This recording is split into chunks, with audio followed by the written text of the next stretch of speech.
saja di sini aku undang pembicara kita kali ini, yaitu ada Mas Kris Antoni, CEO dari Toge Production. Halo, halo Mas. Halo.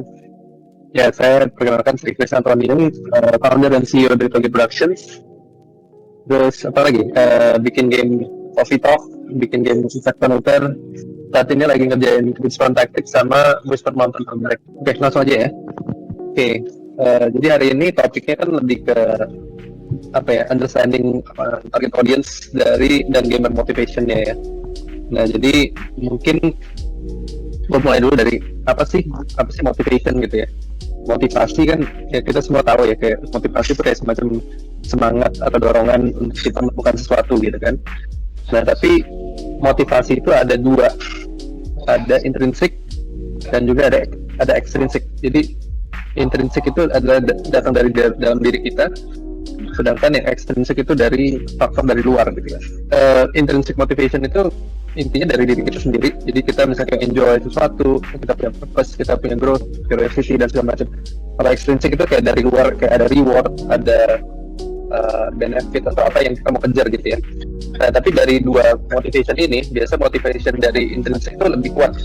Jadi motivation itu sebenarnya ada penjelasan secara biologisnya gitu ya. Nah, kenapa kita bisa termotivasi sesuatu itu karena kita kita pernah mengalami atau pernah mendapatkan hal-hal kayak yang bikin kita happy pada saat kita melakukan itu gitu. Nah, akhirnya terbentuk menjadi motivasi gitu.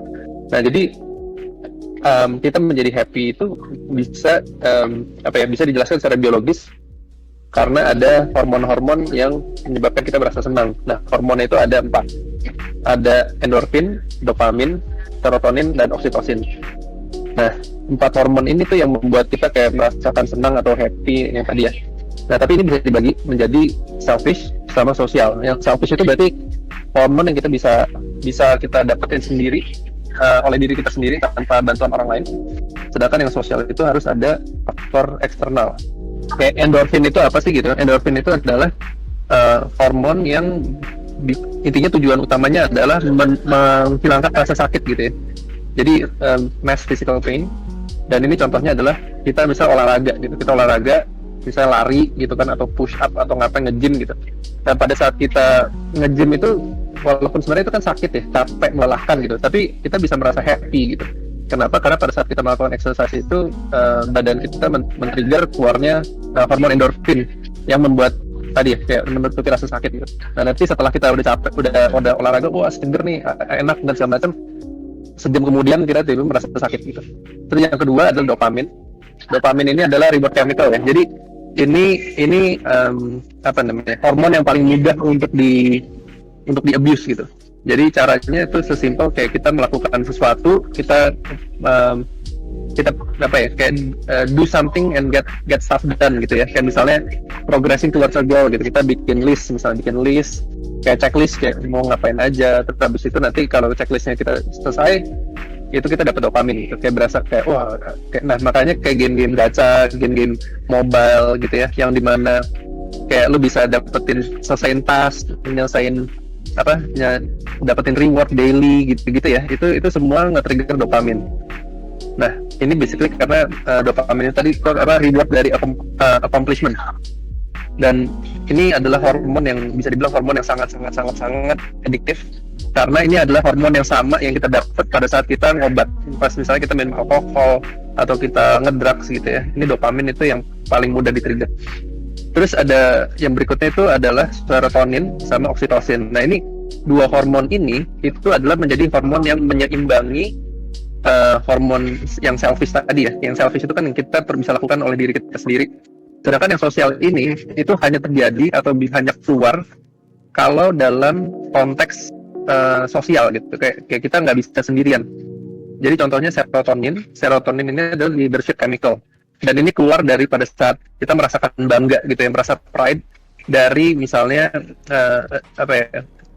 achievement together, kebersamaan atau mendapatkan recognition dari orang lain. Jadi contohnya tuh misalnya kayak kita bisa ngedukung tim bola gitu ya. Pada saat tim bola kita menang, itu kita kayak semua orang tuh happy gitu ya. Serotonin itu tertrigger gitu. Atau misalnya pada saat kita melakukan sesuatu terus habis itu dipuji sama orang lain gitu ya.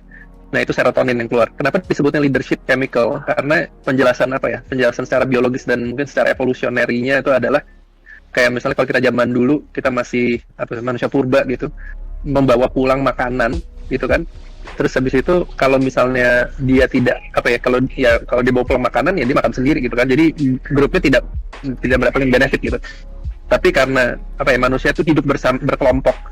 Jadi ini salah satu kayak mekanisme biologis biar orang yang tadi bawa makanan pulang itu bisa bagi-bagi ke orang lain gitu, dan dia merasa happy juga gitu kan. Nah, jadi evolusinya tuh dari situ gitu. Dan pada saat dia tadi ya membawa hasil, terus kayak dipuji atau mendapatkan timbal balik dari sosial, ya kan. Terus akhirnya kan terbentuk kayak kelompok yang fungsional gitu ya, yang bisa survive gitu. Nah, terus yang terakhir, oksitosin ini bisa dibilang banyak yang bilang ini love hormone atau social chemical gitu ya.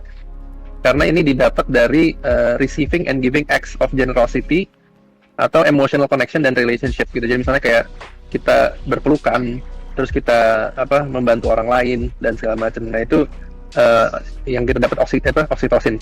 Dan ini tuh yang lucunya adalah tidak harus kita yang melakukan. Jadi misalnya kalau kita lagi lihat orang lain nih, misalnya ada ibu-ibu nolongin nenek-nenek nyebrang jalan gitu ya, yang nonton aja tuh bisa mendapatkan oksitosin, bisa dapat hormon itu juga gitu. Jadi makanya kalau kita nonton film-film, misalnya film-film romantis, film-film yang sedih-sedih gitu ya, atau film-film yang kayak itu, nah itu kita bisa merasakan tadi kayak oh gue ikutan sedih, gue ikutan seneng gitu. Itu karena oksitosin. Ini hormon-hormon ini itu sebenarnya yang menjadi menjadi alasan untuk kenapa kita bisa termotivasi gitu sebenarnya, ya kan. Kayak kenapa kita enjoy sesuatu, kenapa kita punya purpose atau kenapa kita punya passion gitu. Karena pada saat kita melakukan sesuatu tadi itu mungkin men-trigger hormon-hormon ini gitu ya. Dan tadi pada saat kita extrinsic motivation ya, berarti kan kalau kita mendapatkan hadiah, mendapatkan goal dan segala macam gitu, itu misalnya dopamin yang ke-trigger. Nah, jadi kalau kita udah paham gimana caranya kita bisa memanfaatkan ini atau nge-hack hormon-hormon ini gitu ya, kita sebenarnya bisa in a way bisa intentionally bikin sesuatu tuh by design gitu. Nah, terus kita lanjut lagi ke player persona. Nah, tapi memang tidak sesimpel itu juga, karena setiap orang itu punya bisa punya motivasi, punya preferensi dan past experience yang beda-beda gitu kan. Misalnya contohnya gini, nah ini kalau kita lihat dari persona ya, biasa persona tuh orang anggapnya tuh kayak terlalu simpel gitu. Biasa kita cuma tahu itu misalnya target audiensnya siapa, yang di list tuh biasa bio-nya doang, kayak misalnya umur, occupation, terus mungkin tinggal di mana, kerjanya apa gitu ya.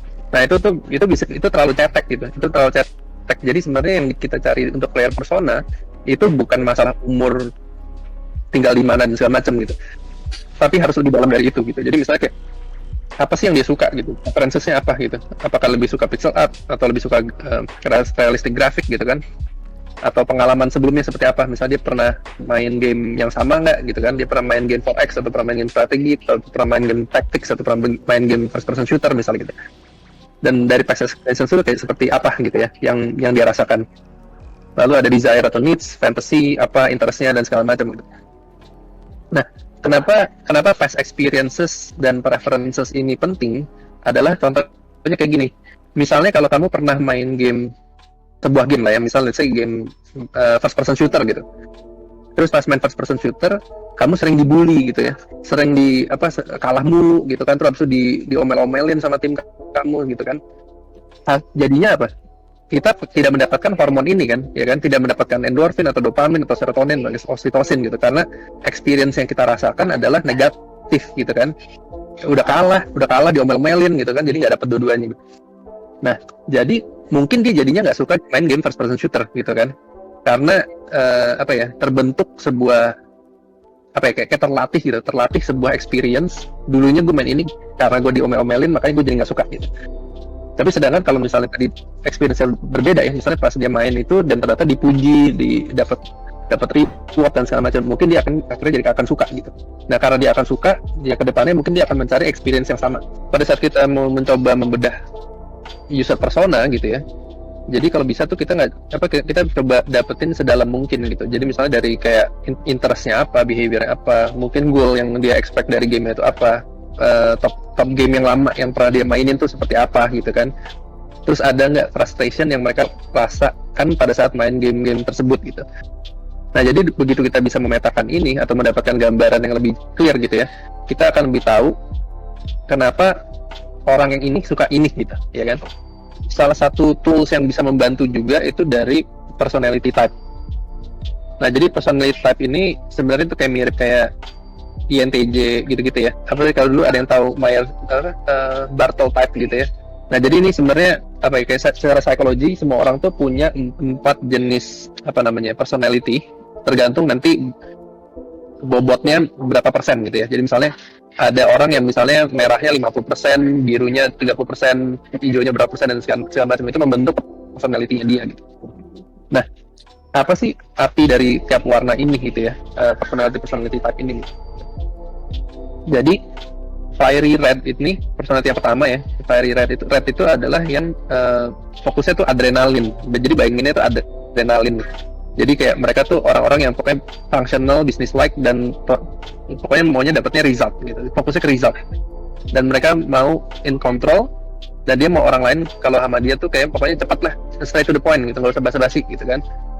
Yang mereka takutkan adalah losing control, dan mereka irritated by inefficiency dan indecision. Jadi kayak orang-orang yang tidak efisien atau pelin-pelan berubah-ubah gitu ya. Dan pada saat under pressure dia akan menjadi diktator. Decision mereka biasa pragmatis, kan? Jadi kayak ya udah kalau mau begitu gini aja gitu kan, pokoknya langsung straight to the point aja gitu. Untuk yang yellow, yang personality yellow itu adalah ini bayanginnya ini sosial.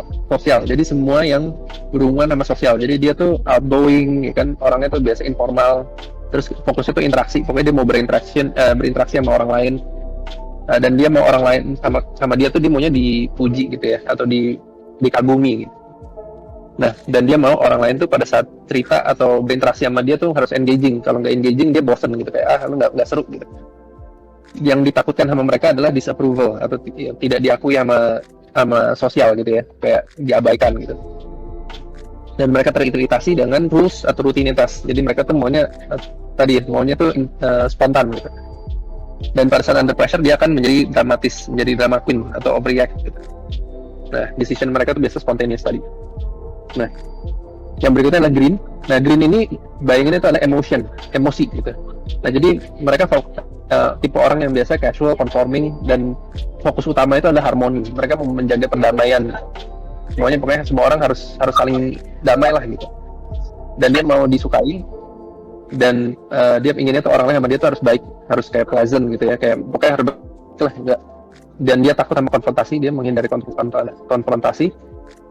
Dan dia teriritasi atau nggak suka sama orang yang insensitif atau tidak sabar. Nah, jadi makanya hijau sama merah ini tuh bertolak belakang. Nah, pada saat di under pressure dia akan menjadi overburden atau bisa depressed. Dan decision mereka tuh konsep itu basically kayak dipikirin gitu ya, sampai kadang-kadang overthinking gitu kan. Biasanya tipe-tipe orang yang emosional dan suka overthinking. Nah, terus habis itu yang terakhir adalah full blue. Blue ini adalah semua yang berhubungan sama logic dan data. Nah, jadi ini tipe-tipe orang yang biasa formal, konservatif gitu ya. Fokusnya adalah problem solving, dan dia ingin menjadi yang paling benar. Dan dia maunya semuanya orang tuh ke dia harus precise gitu, harus tepat, harus ada angka yang jelas gitu. Jadi nggak bisa kira-kira gitu, harus bilang berapa gitu. Yang ditakuti yang mereka adalah embarrassment atau berasa malu. Misalnya kayak mereka bilang sebuah angka gitu ya, misalnya misalnya bumi itu luasnya berapa puluh ribu kilometer gitu ya, ternyata salah gitu, dia malu. Nah, terus habis itu mereka teriritasi sama unpredictability sama carelessness. Nah, ini makanya biru sama kuning itu bertolak belakang. Dan pada saat under pressure mereka akan withdraw, menyendiri, dan decision mereka semua logical and deliberate. Dan ini semua kenapa begini? Ini sebenarnya ada hubungan sama hormon yang tadi gitu ya. Jadi misalnya kalau tadi fiery red itu kemungkinan besar mereka lebih ke hormon yang mana sih tadi? Misalnya ini ya, kayak dopamin, serotonin gitu kan, getting stuff done, dan mendapatkan kayak goal achievement yang kayak tadi ya, kayak gitu. Nah, sedangkan kalau yang sosial, yang yellow ini mungkin serotonin, oksitosin gitu kan. yang green ini emotional dan segala macam. Jadi ini kayak ini semua tuh bisa tadi ya kayak ada hubungannya sama itu. Nah, terus kalau kita lihat dari sisi kenapa sih orang main game gitu ya?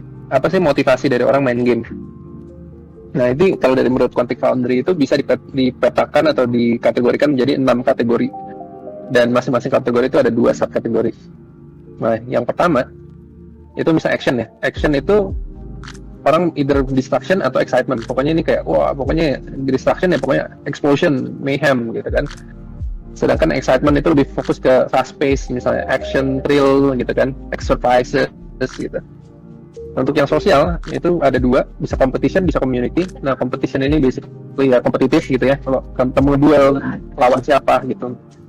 Kalau community misalnya main game MMORPG cuma buat nongkrong ngobrol sama teman. Jadi kayak ngobrol interaksi sama teman aja being on team. Nah, mastery juga bisa ada 2. Mastery itu bisa dari challenge atau skill. Jadi ini misalnya kayak main first person shooter, main game fighting gitu ya. Fokusnya di makin jago dari reaksi skillnya. Atau dari sisi strategi dan thinking. Jadi bisa nih mikir, misalnya kayak main catur, main game tactics gitu ya. Nah, itu mastery-nya dari thinking. Yang berikut adalah dari sisi achievement. Achievement itu bisa dari completionist, ya kan, pokoknya collect everything. Atau dari sisi power, ini power fantasy-nya. Jadi misalnya kayak dapetin stats paling tinggi, menjadi karakter paling kuat, dapetin pokoknya yang jadi paling hebat gitu. Immersion juga ada 2, bisa fantasy dan story. Fantasy basically kita immersion ya, immersion untuk menjadi di sebuah dunia lain atau menjadi karakter lain. Sedangkan story itu lebih ke plot twist dan karakter development. Terus yang terakhir creativity. Nah, creativity ini bisa dari desain. Desain itu kayak bikin kayak Minecraft atau kayak The Sims gitu ya, kayak membangun sesuatu. Atau dari discovery. Nah, discovery ini lebih ke exploration, tinkering, experimentation. Jadi misalnya contohnya kayak main Skyrim tapi nyobain mau nyopet orang, taruh ember di kepala orang, ternyata bisa nyopet gitu kan. Nah, jadi dia begitu mendiscover sesuatu exploit, nah itu dia happy-nya di situ. Nah, jadi dari discovery. Nah, ini ada penjelasan lebih detailnya, cuman gue ini nggak usah dibahas terlalu detail. Nah, jadi kalau personality type tadi, kalau kita petain ya, bisa kayak gini. Jadi tadi ya, ini kan personality type-nya kayak gimana. Kalau ke atas itu lebih ke extroversion, jadi kayak red and yellow itu extroversion. Ke bawahnya itu introvert. Terus kalau ke kiri itu sesuatu yang intangible emotion, jadi emosi. Sedangkan yang ke kanan itu lebih ke result, intangible result. Jadi misalnya contohnya result tuh misalnya kayak lu bisa lihat angka misalnya gitu kan, kayak gue bisa ngalahin misalnya kalau merah tuh misalnya action gue bisa pukul orang gitu, terus atau blue tuh bisa kayak gue dapat berapa ribu dolar gitu kan, kayak ada result angka, sesuatu yang tangible. Sedangkan kalau yang di kiri tuh kayak gue berasa senang, gue berasa sedih gitu. Nah itu kan nggak bisa dijelaskan ya, maksudnya itu kayak sesuatu yang feeling aja gitu. Nah, terus ini juga dari sisi apa ya, kayak interaksi gitu ya. Jadi mereka kalau yang kuning dan merah itu lebih ke interaksi ke player, sedangkan yang biru dan hijau itu lebih ke dunianya, ke worldnya, ya kan. Terus habis itu kayak kalau yang kiri ini misalnya lebih ke interacting, jadi kayak berinteraksi sama dunia. Kalau yang kanan itu lebih acting ke dunianya, jadi kayak misalnya gue melakukan sesuatu ke dunia gitu. Sedangkan kalau ini yang kiri itu lebih kayak mendapatkan timbal balik. Nah, intinya gue skip aja. Jadi kalau kita petakan tadi dari sisi personality sama dari sisi gamer motivation ya, itu bisa dipetakan kurang lebih something like this gitu ya. Jadi orang yang merah gitu ya, yang personality merah tadi, yang maunya adrenalin, nah itu nyarinya action, excitement, distraction gitu kan. Nah, kalau misalnya dia ternyata misalnya kan tadi ya, orang bisa campur-campur gitu ya, kayak misalnya 50% merah, 30% biru gitu misalnya gitu, kita jadi merah biru. Nah itu berarti mungkin dia bisa suka action, tapi suka sesuatu yang thinking juga gitu kan. Nah jadi mastery-nya tuh bisa dari strategic atau dari challenge gitu ya. Jadi ini misalnya yang suka main game real time strategy nih misalnya gitu, biasa kayak gitu, ada merahnya dan ada birunya. Sedangkan kalau yang kuning ya kan itu sisi yang sosial. Nah kalau dia kuning merah atau merah kuning gitu ya, nah dia bisa mungkin sukanya di kompetitif gitu. Jadi kayak main sesuatu yang exciting tapi ada sisi sosialnya gitu ya, multiplayer gitu. Dan and so on ya. Jadi kalau misalnya hijau tadi ya, hijau fantasy and story, Nah, bisa juga tadi kalau misalnya di hijau biru gitu kan, nah dia bisa mungkin ada di sini kayak ada creativity, mainnya mungkin main The Sims atau main apa namanya, main gitu ya, atau main Skyrim gitu. Nah, itu kayak gitu. Nah, mungkin kalau dari sisi motivation tadi ya, ini kan dari sisi apa ya, kayak secara personality dan secara preferensi ya, atau kayak mindset gitu ya, dari playernya gitu. Nah, jadi kalau kita udah paham gitu ya, misalnya dia oke, target audience gue tuh orang yang kayak gimana gitu ya. Kalau misalnya kita udah tahu nih, misalnya dia orang ini target audience di genre ini nih orang merah gitu. Nah, berarti mungkin kita lebih baik fokusnya di sisi yang exciting gitu, excitement distraction yang tadi yang men-trigger sisi merah mereka gitu. Nah, kalau misalnya ternyata audiensnya itu lebih hijau ya, mungkin kita lebih fokusnya di sesuatu yang story, sesuatu yang naratif gitu ya, sesuatu yang lebih emosional gitu. Nah, jadi ini kita bisa memahami lebih jelas gitu, kayak apa sih yang mungkin dicari sama audiensnya gitu. Berikutnya ya, ini lebih ke customer journey gitu. Jadi kayak misalnya ini untuk memahami gimana sih kita bisa tadi, mungkin kita udah tahu nih kayak orang yang kita cari itu misalnya audiensnya orang yang gimana gitu ya. Nah, tapi gimana cara kita bisa nemuin mereka gitu. Nah, kita juga bisa harus petakan dari sisi journey-nya mereka untuk menemukan atau apa ya, menemukan sebuah game dan mainin game ya. Jadi kalau kita lihat dari customer journey itu ada tahapnya, misalnya ada awareness, ada consideration, purchase, service, dan loyalty yang terakhir. Nah, jadi awareness ini adalah tahap di mana mereka menemukan kayak sebuah game gitu ya. Nah, jadi kalau di sini itu bisa macam-macam kan, bisa misalnya mereka lihat dari sosial media, atau mereka lihat dari misalnya mungkin website, atau dari iklan TV, atau dari temen gitu kan, dan lain-lain. Nah, kalau ini kita lihat di sini, kalau dilihat kotaknya itu ada yang warna putih, ada kotak yang warnanya padat gitu ya. Nah, yang warnanya putih itu artinya sesuatu yang bisa kita kendalikan. Jadi misalnya kayak sosial media nih, kita bisa nge-post, kita bisa kendaliin, kita nge-post. Tapi kalau misalnya kita bikin press release, apakah itu jadi artikel atau tidak, itu di luar kendali kita gitu kan. Karena pada saat kita kirim press release tadi, tergantung jurnalisnya mengangkat atau tidak gitu kan. Nah, jadi itu kita nggak bisa kendalikan. Tapi kita bisa, kalau kita bayar misalnya, nah itu jadi sesuatu yang kita kendalikan kan, bisa jadi ads atau bisa jadi promoted videos dan lain-lain. Nah, dari sini juga tadi kita bisa kalau kita tahu mereka tuh sukanya apa gitu ya, misalnya kayak mereka sukanya tadi, sukanya nonton YouTuber yang kayak gimana gitu kan, atau sukanya baca website yang kayak gimana. Nah, itu juga kita bisa tahu, gua berarti harus engage-nya di situ gitu. Setelah mereka aware menemukan game-nya tadi, mereka akan mulai trying to mikir kan mau beli atau enggak gitu. Nah, pada saat mereka consider itu juga mereka lihatnya apa sih, apa yang mereka kemana gitu ya. Misalnya mereka mungkin apakah lihat landing page gamenya, apakah mereka mencari online review blog gitu kan, atau mungkin atau langsung wishlist gamenya, atau mungkin ke pameran dulu nyobain demo gitu kan, dan lain-lain gitu. Nah, setelah mereka udah yakin nih, gue mau beli, nah berarti kan mereka tinggal belinya di mana nih, apakah physical, di retail store atau digital gitu kan. Nah, setelah udah beli, nah itu masuk ke tahap service. Nah, service itu biasanya basically customer service ya. Misalnya kita kayak game-nya nge-bug, kita benerin nggak, kita update kontennya atau tidak gitu ya. Ada fitur-fitur apa yang mungkin mereka bisa lakukan segala macam untuk memberikan nilai tambah ke game-nya. Nah, kalau misalnya kita memberikan service yang baik gitu ya, nah player itu akan menjadi loyal. Nah, pada saat mereka loyal, mungkin mereka bisa bikin fans gathering, mereka mungkin bisa bikin streaming atau nge-post lagi ke sosial media dan lain-lain, dan akhirnya ini kayak berputar gitu, kayak cycle yang berulang untuk misalnya temennya akhirnya jadi tahu dan akhirnya jadi aware. Ini kalau secara marketing funnel ya, tadi kalau kita lihat dari perspektif yang berbeda, itu kurang lebih kayak gini jadinya. Nah, jadi kalau setiap tahap itu pasti akan berkurang gitu ya jumlah orangnya. Jadi kalau kita bisa gedein funnel sebelumnya, itu bisa meningkatin jumlah orang yang bisa akhirnya turun ke tahap berikutnya. Dan di setiap tahap itu kita ada action yang bisa kita lakukan untuk men-trigger atau nge-push mereka untuk menjadi customer gitu ya.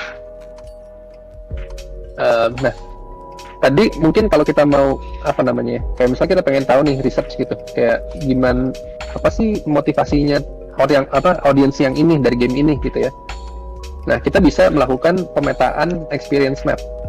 Nah, jadi ini experience map ini mirip kayak tadi, kayak si customer journey ini, tapi di setiap tahap itu kita lebih mikirin ke apa sih yang dipikirkan gitu. Jadi ada beberapa hal ya. Jadi misalnya pertama ada thoughts, apa yang dia pikirkan, action yang dilakukan, emotion yang mereka rasakan di saat itu, dan dia melakukan itu di mana gitu ya, di touch point apa, di titik yang mana. Misalnya kayak tadi ya, ini kan ada titik-titiknya banyak nih, ini setiap touch point itu, nah kita bisa coba petakan gitu. Nah jadi apakah itu di store gamenya atau apa dan sebagainya. Nah terus habis itu dari situ ada opportunity apa yang bisa kita lakukan. Nah jadi kalau misalnya kita per tahap ya, kita tiap tahap misalnya gini, jadi kita mulai dari misalnya dari past experiences dulu gitu. Misalnya dia saat ini karena dia pernah main sebuah game gitu ya, maka mungkin dia saat ini lagi mikir nih kayak, oh I miss playing game X gitu kan, karena dulu pas main game X dia seru nih, gue dapat dopamin atau something lah gitu kan, pokoknya dia suka gitu. Nah terus habis itu dia mungkin bisa berpikir kayak, oh I wish there's a new game kayak X, tapi ya kan twistnya apa gitu, misalnya apakah itu dulu ada bug nih yang kalau dibenerin aja gue rela bayar $60 gitu, atau mungkin visualnya diimprove, atau apa namanya, atau combo gitu ya, kombinasi, coba game X di-combine dengan game B gitu, misalnya something like gitu, atau tema yang berbeda dan lain-lain.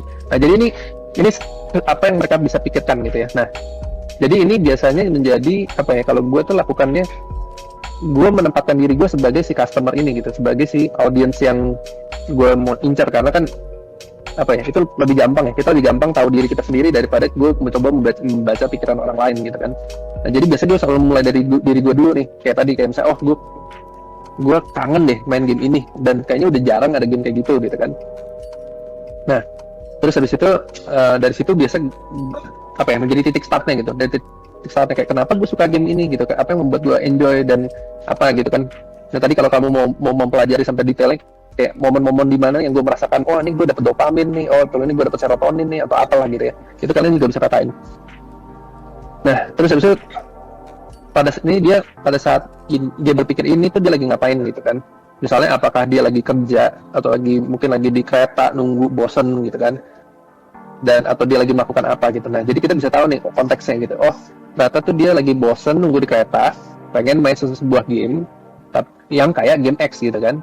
Nah jadi kalau aja ada game X yang baru yang gue bisa mainin di kereta, nah gue mau bayar. Nah kayak gitu kan, jadi kan itu ada kayak jadi sesuatu yang bisa kita mulai apa ya, menjadi apa sih namanya, kayak hipotesa awal untuk kita start desain sebuah game gitu. Nah touch point ini ada di mana gitu ya, kontak mediumnya itu di mana, misalnya kayak tadi apakah dia lagi lihat website atau apalah gitu kan, dia di mana. Nah biasanya kalau past experience mungkin nggak ada ya, karena anggapannya lah kayak dia lagi apa ya, doing anything lah. Nah terus habis itu yang terakhir ada experience gitu kan, experience yang dia rasakan apa saat dia melakukan ini gitu ya, saat dia berpikir ini, apakah dia lagi, oh gue lagi suntuk di sekolah, atau gue lagi capek kerjaan, bosan gitu kan, mencari escape gitu. Nah nextnya adalah ini di tahap awareness gitu kan. Nah di tahap awareness itu pada saat dia menemukan tadi, gue lihat ada game nih gitu kan, yang ternyata dia bisa berpikir apa gitu kan, misalnya kayak, oh visualnya interesting misalnya gitu, atau mungkin dia melihat UI UX-nya tuh kayak, oh I recognize this UI gitu kan, misalnya kayak gue dulu main real time strategy, UI-nya kira-kira kayak gini gitu kan, dan dia langsung ke trigger tuh memori lamanya kan, langsung ke trigger tuh apa sih, kayak mungkin dopamin atau serotonin atau apa gitu kan, yang dulu kayak karena dia mengingat masa lalu gitu, kayak jadi dia kayak excited gitu kan, kayak wah iya gue pengen nih gitu kan. Atau dia bisa baca title-nya gitu kan, title-nya mengingatkan atau men-trigger dia ke apa sesuatu gitu, jadi penasaran ya kan. Nah jadi dia pada saat pikir ini dia lagi melakukan apa nih gitu kan. Oh mungkin dia lihat iklan ya kan, dia kebetulan lihat iklan gamenya, atau dia mungkin lihat review, atau dia baca artikel, atau dia mungkin nonton YouTube, ada YouTuber yang lagi mainin sebuah game, atau ada temen yang cerita, dan and so on gitu ya kan. Nah touch point-nya di mana dan experience-nya apa gitu. Nah pada saat tahap consideration ya kan, jadi dia setelah dia lihat tadi, dia mungkin bisa berpikir nih, gue mau beli apa enggak gitu kan. Nah jadi dia mikir apa sih gitu. Nah ini kita bisa coba petain semua gitu kan. Jadi apakah dia mikir dia tertarik karena visualnya bagus gitu kan, atau mungkin dia melihat karena oh kayaknya gameplaynya bagus, atau harganya mungkin murah gitu kan. Dan kita bisa lakukan tadi juga sama, doingnya apa, dia lagi ngapain, apakah dia pada saat dia udah lagi mikir oh mau beli nggak nih gitu kan, dia pasti kan akan melakukan sesuatu nih. Oh mungkin dia ngecek short description-nya, mungkin dia ngecek rating gamenya, reviewnya, ngecek harga ya kan, terus dia mungkin baca long description atau lihat trailer, dan akhirnya dia make a decision. Nah, experience-nya seperti apa gitu kan, kayak apakah mungkin kalau store page-nya desainnya jelek gitu ya, mungkin dia atau tidak jelas ini apa nih, jadi kan uncertain gitu. Kalau uncertain mungkin dia nggak jadi beli gitu, ya kan? Atau mungkin dia pada saat buka store page-nya, wah ternyata surprise gitu, kayak bahwa ini exit expectation-nya dia gitu, jadi dia dapat excitement. Nah, pada saat purchase-nya ini kayaknya cukup step forward ya. Jadi kayak oke, dia beli itu, pada saat beli itu kenapa gitu kan, kayak dia mikir apa, terus habis itu dia apakah langsung beli, apakah mungkin pas beli dia kemana gitu, kalau ke store-nya kan, misalnya favorite store dia apakah Steam, apakah Epic, apakah GOG gitu kan. Terus apakah dia price conscious gitu, kalau dia price conscious mungkin harganya masih kemahalan nih, gue nunggu diskon gitu kan, atau dia nggak wishlist dan segala macam. Nah, ini untuk tahap service ya kan, tadi thinking ini mereka berpikir apa gitu kan, terus mereka lagi ngapain gitu, mereka apa yang mereka doing gitu. Biasa mungkin tergantung tipe game-nya ya. Jadi misalnya apakah game-nya tuh kayak gue lagi bosan, terus oke gue main bentar deh gitu kan, main bentar akhirnya berulang gitu. Atau kayak dia merasa mungkin udah kecanduan gitu kan, oh I need to play gitu kan. Terus habis itu dia kayak udah ngejadwalin gitu, kayak setiap jam segini gue harus main ini, harus melakukan daily, harus melakukan apa gitu kan. Jadi akhirnya dia ada loop gitu. Nah, jadi dan lain-lain. Dan ya loyalty juga sama gitu. Jadi intinya kita bisa coba petakan gitu. Kita bisa coba petakan kira-kira apa yang si audience ini lagi mereka pikirkan saat itu, terus kira-kira apa yang dia lakukan ya kan saat itu gitu kan. Terus dia lakukan itu di mana dan experience-nya seperti apa gitu kan. Nah, obviously tujuan kita sebagai game developer ya, kita maunya mereka finally beli gitu kan, dan mereka terpuaskan dengan gamenya gitu kan. Nah itu kita coba pelajarin gitu, kayak apa sih yang dia cari, apa yang membuat ekspektasinya dia apa gitu kan, terus dia personality-nya seperti apa gitu kan. Nah, ya mungkin sampai sini dulu ya. Kita coba ada pertanyaan dulu nggak ya sebelum orangnya Mas? Oh, boleh Mas. Ya, monggo. Yang bagian persona Mas bisa di rollback ya Mas ke persona. Di sini kan agak ada mirip nih sama persona buat produk desain, buat produk selain game kan. Situ yang utama tuh kita adalah buat ngincer pain point-nya. Kalau di sini berlaku nggak Mas?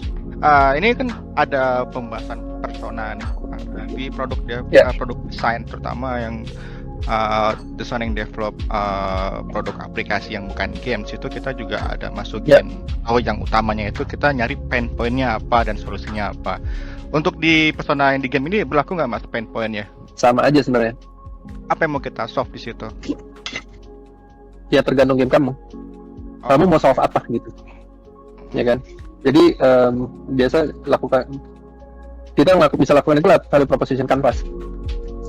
Ya, jadi intinya kita bisa terapin itu ke value proposition canvas kan. Jadi kan di value proposition canvas itu customer itu pasti punya pain point ya kan, misalnya kayak mereka punya pain dan mereka ingin mendapatkan gain dan punya expectation gitu kan.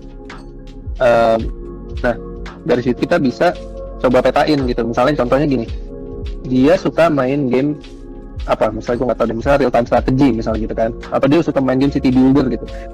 Dia suka main game city builder, tapi misalnya dari semua city builder yang gue mainin, misalnya gue paling males tuh kalau udah misalnya kotanya udah gede banget, terus gue udah nggak bisa ngapain lagi gitu kan. Misalnya ini contoh aja ya. Berarti mungkin PlayStation dia adalah dia pengen main city builder yang lebih bisa bisa lebih long term gitu kali ya, atau bisa lebih panjang atau apa gitu kan. Nah jadi itu kan berarti pain point. Nah pain point itu, nah kita mau solve-nya gimana gitu. Nah nanti setiap game itu pasti beda-beda pain point-nya ya kan. Kayak kalau untuk game action pasti beda, untuk game story driven juga pasti beda gitu. Jadi kita kembali lagi ke kita sebagai game designer itu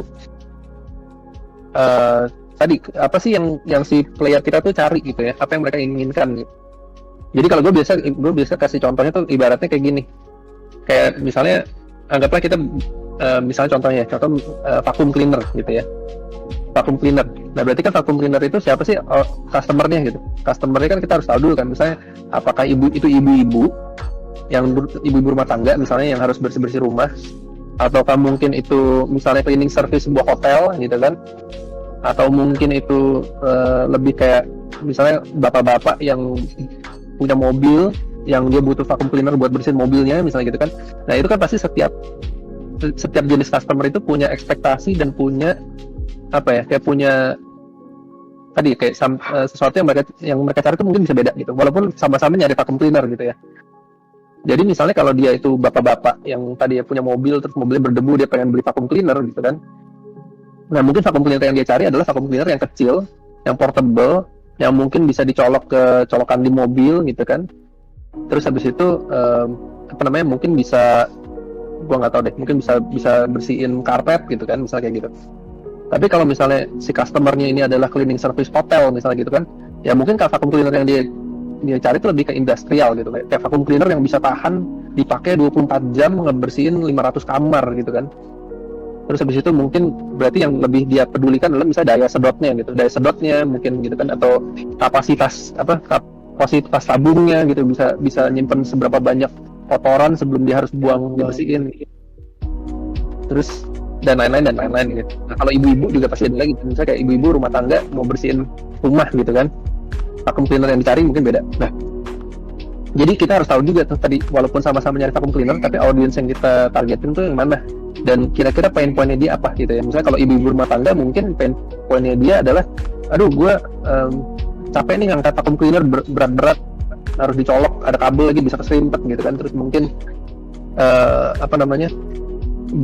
makan listrik mahal gitu kan. Jadi mungkin pain pointnya dia adalah satu, form factor gitu ya. Form factor, dia mencari sesuatu yang lebih ringan, yang bisa dibawa-bawa, tidak berat.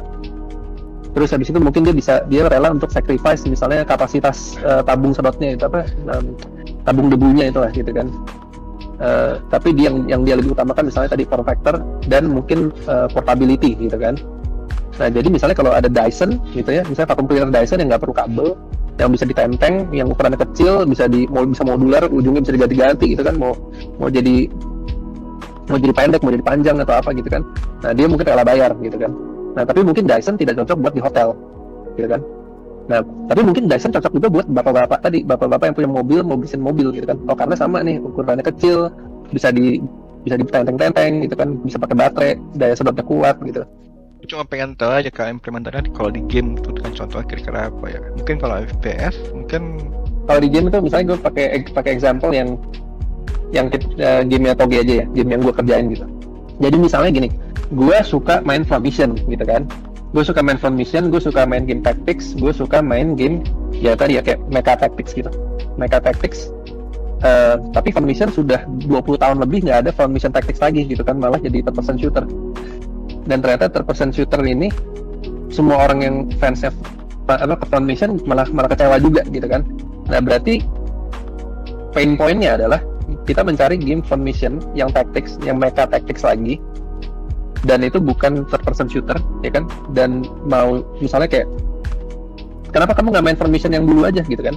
Oh mungkin karena misalnya secara visualnya udah terlalu update, udah terlalu jadul gitu kan. Mungkin secara gameplay kayak game desainnya tuh udah terlalu boring, atau misalnya kayak combatnya kelamaan gitu kan. Terus misalnya terlalu banyak dialog dan banyak quality of life yang nggak ada gitu kan, misalnya kayak gitu. Nah jadi dari situ kita bisa petain kan berarti pain pointnya apa. Nah kita bisa bikin, makanya gue bikin Crystron Tactics gitu. Basically kita mau merevive Front Mission. Jadi kita ambil kayak tadi Mecha Tactics yang dimana mekanya itu bisa dihancurin tangannya gitu kan, bisa dihancurin body partsnya kayak Front Mission. Tapi abis itu kita lakukan improvement juga, misalnya dari sisi visual, dari sisi gameplay mekanik gitu kan. Misalnya kayak Front Mission tuh dulu satu battle aja bisa sejam gitu kan, kelamaan. Ya mungkin kita bikin battle-nya jadi lebih fast pace, lebih short gitu, lebih short duration, yang dimana kita bisa mungkin 15 menit, 20 menit udah selesai hard battle, tapi dikompensate dengan game design yang lain gitu kan. Terus habis itu mungkin misalnya yang suka main XCOM gitu, atau yang suka main game tactics, biasanya mungkin kesalnya gini kayak, gue 99% chance tapi miss gitu. Gue udah berdiri di sebelah musuhnya, beda cuma satu tile, punya 90% chance buat ngehit, tapi abis itu miss gitu kan. Kesel gitu kan. Nah jadi misalnya solusinya kita adalah kita bikin game tactic yang tidak pakai hit chance. Jadi semuanya itu pakai physical simulation gitu. Misalnya kayak, oh karena ini tadi mecha gitu kan, berarti tembakan pelurunya disimulate setiap peluru. Jadi nggak mungkin ada tadi kejadian di mana 90% tapi miss gitu. Pokoknya kalau pelurunya kena ya kena gitu. Nah misalnya kayak gitu, itu contohnya kayak gitu. Ya, semoga menjawab ya buat Denny. Yang pertanyaan dari Kanik, bagaimana sih cara kita, bagaimana cara objektif untuk kita menentukan sebuah audiens untuk tipe game yang diinginkan kayak gitu. Soalnya kan mungkin tadi contohnya banyak yang lebih ke subjektif atau dari personal. Ada nggak mungkin yang lebih dari objektifnya gitu mas pendekatannya? Kalau jujur aja kalau gue karena gue lebih fokusnya ke game premium ya, berarti jujur aja gue selalu subjektif. Karena gini, kayak misalnya gimana jelasin ya, karena game yang gue bikin itu harus game yang gue mau mainin dan gue mau beli, ya kan? Jadi itu subjektif memang. Nah, karena target audience itu sebenarnya adalah diri gue sendiri, ya kan? Nah, cuman dari situ kan gue bisa mensampel atau bisa nge-breakdown diri gue tuh sebagai persona yang seperti apa. Lalu kita bisa menemukan orang lain yang seperti gue gitu kan. Jadi misalnya contohnya kayak tadi, misalnya kayak Chris itu orang yang suka main game tactics misalnya gitu kan. Chris itu suka main game tactics yang kayak gimana sih gitu. Oh, dia sukanya game tactics yang temanya tuh lebih military misalnya gitu daripada fantasi, ya kan. Dan kalau militernya pun juga militernya maunya lebih yang misalnya yang lebih kontemporer daripada sci-fi misalnya gitu. Nah itu jadi gue bisa petain banget karena gue tahu diri gue banget gitu kan, kayak apa sih yang gue suka, apa yang gue nggak suka. Nah dari situ baru gue cari kayak orang lain misalnya kayak lu main Front Mission juga nggak, bisa gitu kan, gue tanya kan ke temen gitu kan, lu suka Front Mission juga nggak? Suka gitu kan. Nah yang lu suka apa gitu. Nah lama-lama itu bisa menemukan pattern, dan bisa menemukan validasi dari misalnya kayak bener nih ternyata yang punya problem ini gak cuma gue gitu kan, yang suka Front Mission dan tactics gitu kan, dan pengen lagi kayak gitu, itu ternyata nggak cuma gue, ternyata banyak. Nah gitu kan, kalau ternyata banyak berarti ada market nih. Nah dari situ kita bisa ya mulai dari situ ya.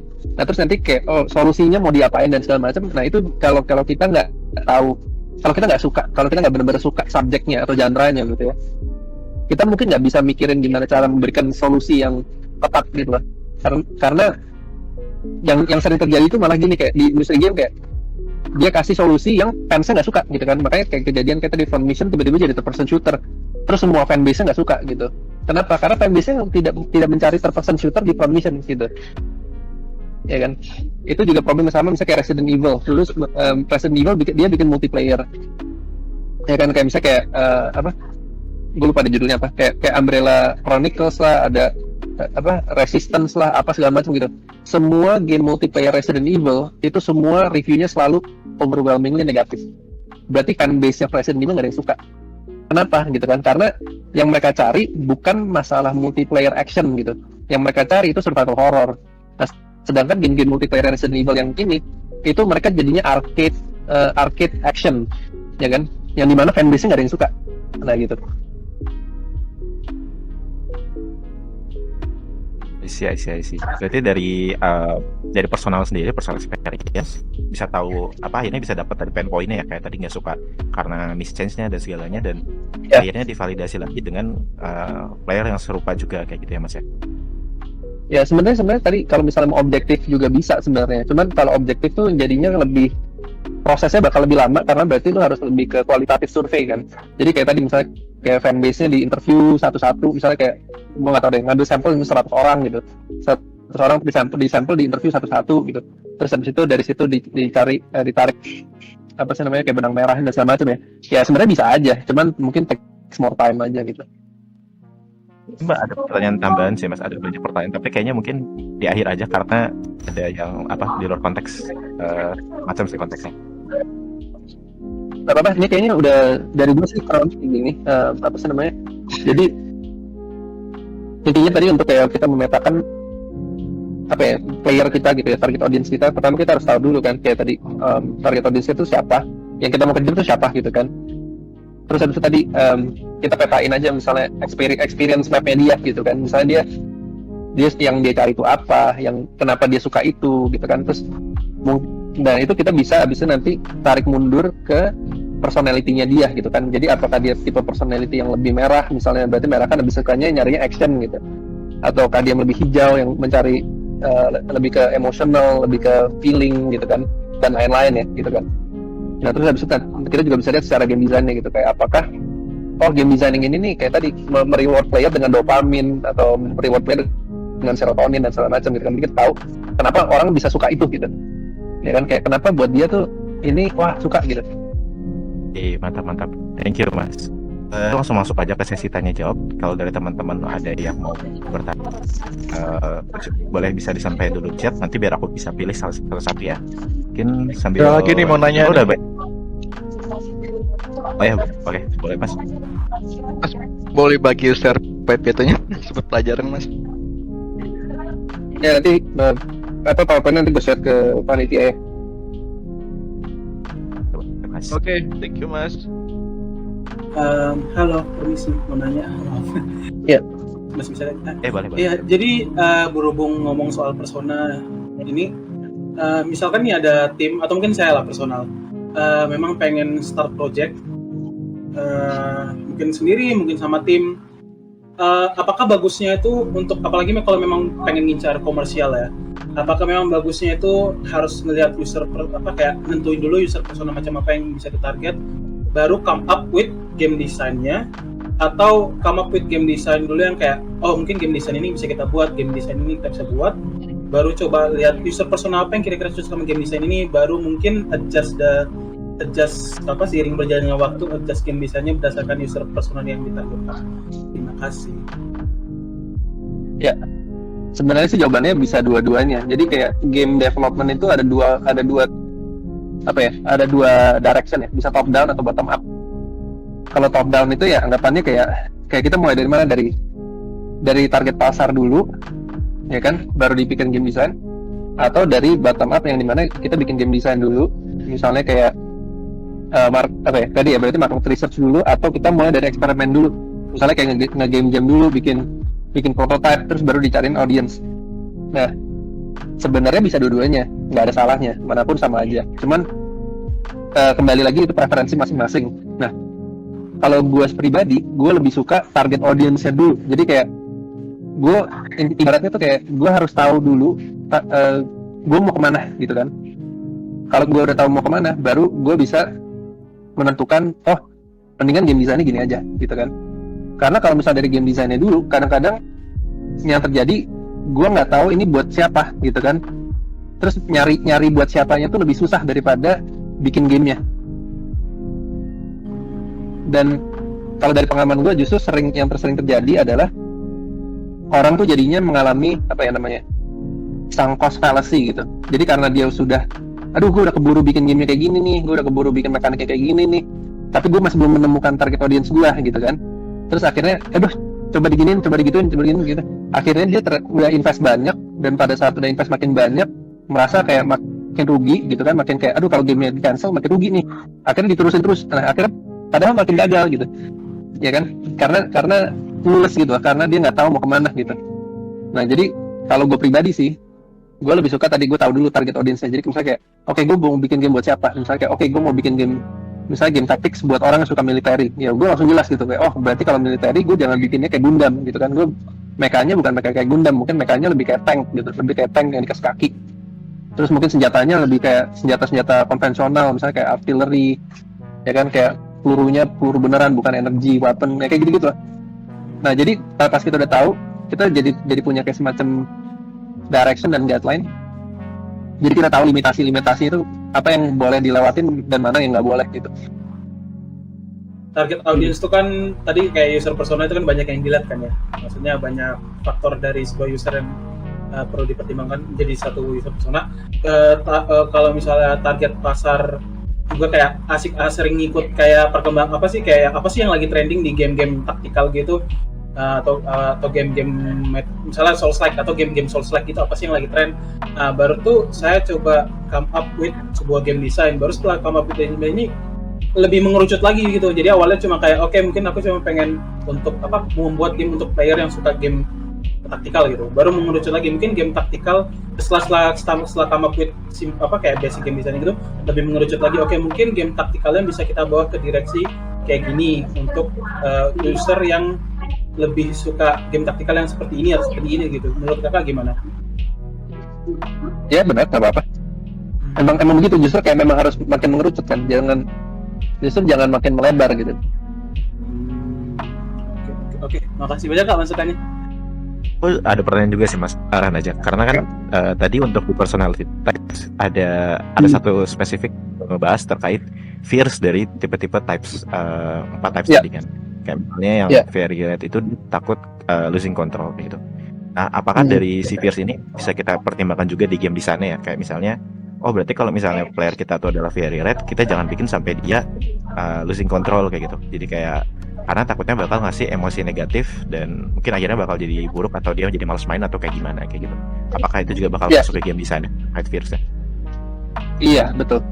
Itu menjadi salah satu faktor yang kita bisa pikirin gitu loh. Misalnya mungkin kalau dari pengalaman gue ya, yang sering terjadi itu kayak gini. Kayak misalnya kita bikin desain yang dimana intention kita tuh kita tahu kan, kita maunya ini maksudnya gini loh gitu. Cuma pada saat player mainin, mereka tidak mengerti intention kita gitu kan, karena dia mungkin yang dia di perspektifnya dia tuh ternyata beda gitu kan. Nah jadi pada saat kita coba bedah, nah itu tadi personality itu bisa ngebantu bahwa kayak oh gue sekarang ngerti kenapa dia merasanya gitu kan. Pada saat dia bilang kayak misalnya oh ini mungkin dia kasih feedback gitu kan, terus yang feedbacknya itu kalau kita paham gitu ya, oh karena personality dia misalnya lebih biru gitu kan, atau lebih apa gitu. Oh mungkin yang dicari itu misalnya informasinya angkanya nggak ada gitu, misalnya kayak gitu kan. Jadi kalau misalnya dikasih angka mungkin dia akan lebih bisa paham gitu. Nah jadi kita lebih bisa mengerti konteksnya gitu, mengerti konteks kenapa dia bilang itu gitu. Ya isi ya benar sih benar. Kalau misalnya ya kadang-kadang kan ada player yang suka angkanya banyak, atau mungkin ada juga player nggak suka nggak muncul angka sama sekali gitu, kayak misalnya angka damage kayak gitu. Iya.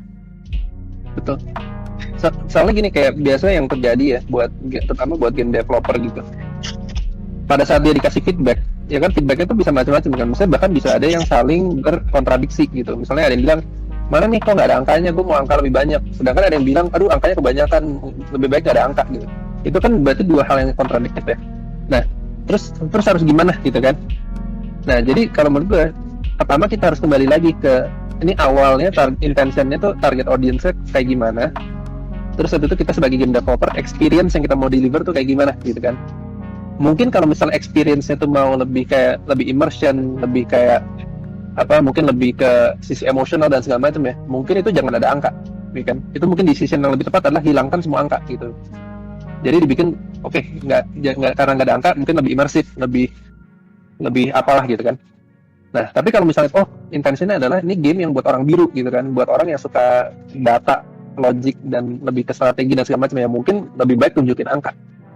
Nah jadi kalau kita paham tadi ya, kalau kita paham personality dan mindsetnya gitu tadi, dan misalnya apa sih yang ya kan tadi misalnya kalau personality-nya biru, pasti yang dia dopamin yang dia akan dapat itu dari angka-angka kan, dia akan happy kalau dia lihat angka gitu. Sedangkan kalau orang yang hijau, dia mungkin nggak akan mendapatkan dopamin dari angka, ya kan. Dopamin yang didapat mungkin lebih kayak story-nya progress gitu kan, misalnya kayak gitu.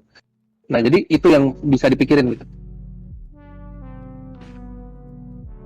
Ya I see. Oh pengaruh banget ya berarti buat ke desainnya juga berarti nih.